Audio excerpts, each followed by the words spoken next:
Have you ever come home expecting a warm welcome, only to discover strangers living your life? That's exactly what happened to me. My family's farm was sold while I was deployed overseas, and the people responsible thought I'd never come back. But they made one mistake that changed everything. Stay until the end, because what happened next shocked the entire county. My name is Ethan Carter, and my family had owned our farm for nearly 80 years. It wasn't the biggest ranch in Texas, but every fence post, every oak tree, and every acre carried memories of generations before me. When I joined the military, my father was already gone, and my mother had passed away years earlier. Before leaving for deployment, I secured every legal document connected to the property. My grandfather had always warned me, land is the one thing people will always try to steal. I never forgot those words. While I was overseas, a new HOA expanded into neighboring developments. At first, it sounded harmless. They promised cleaner roads, higher property values, and safer neighborhoods. The problem? Our farm had never been part of the HOA.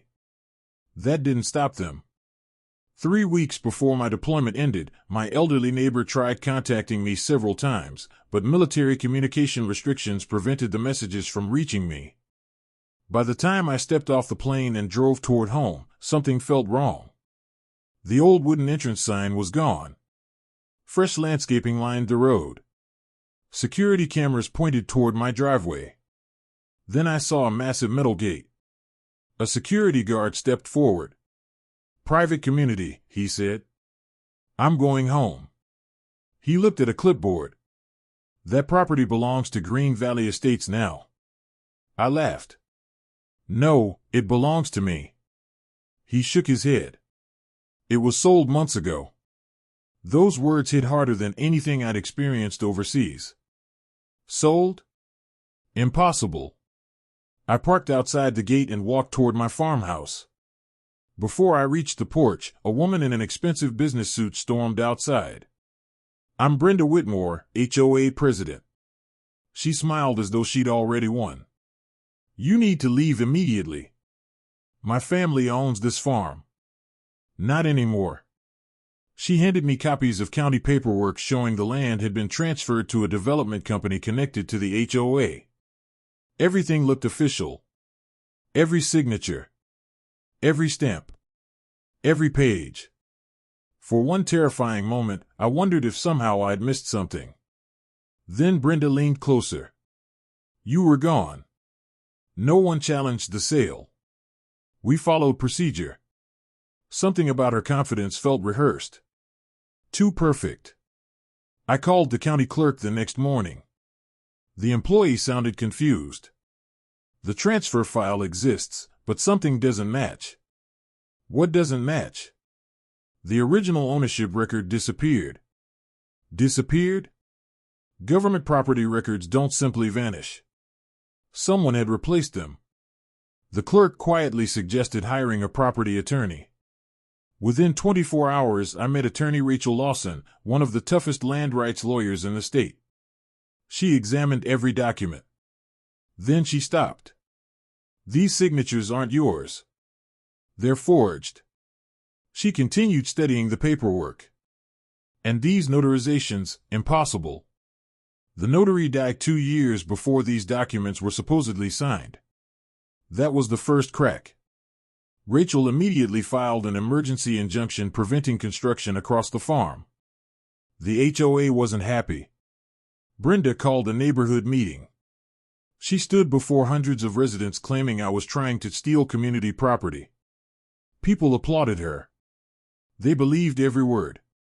Until Rachel projected enlarged copies of the forged signatures onto a giant screen. The crowd became silent. Then she displayed the impossible notarization dates.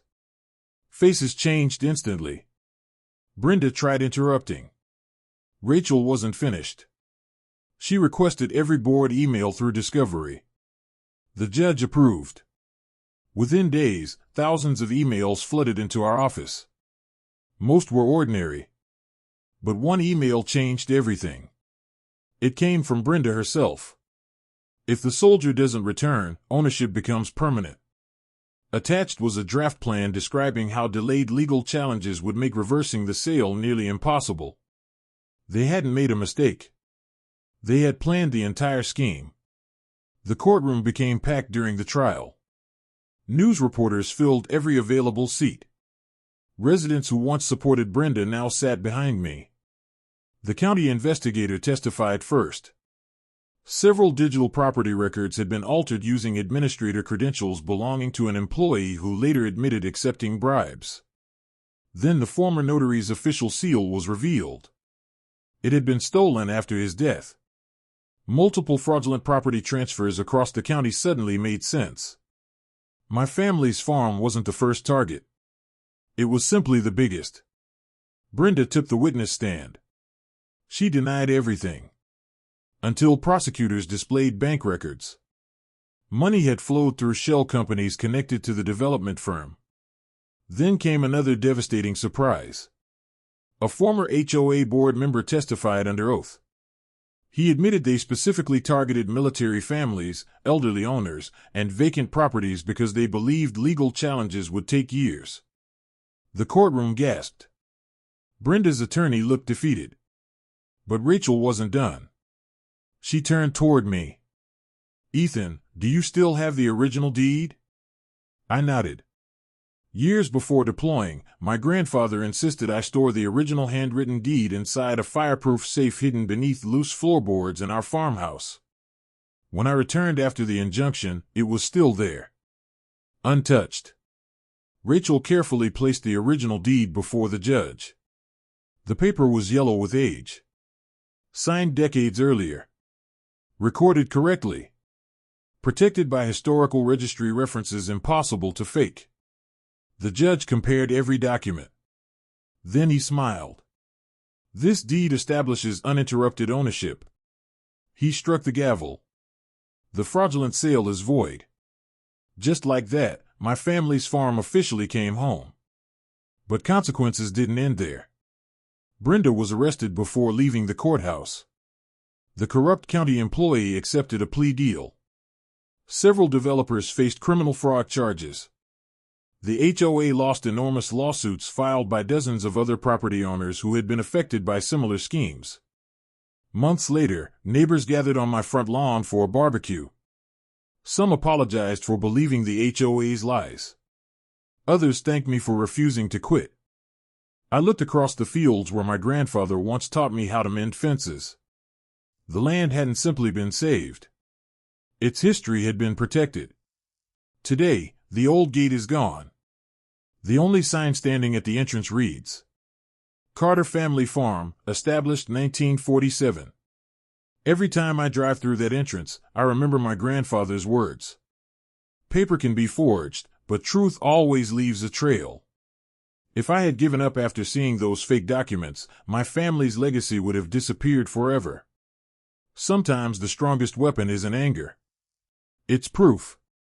And sometimes, one old deed is enough to defeat an entire empire."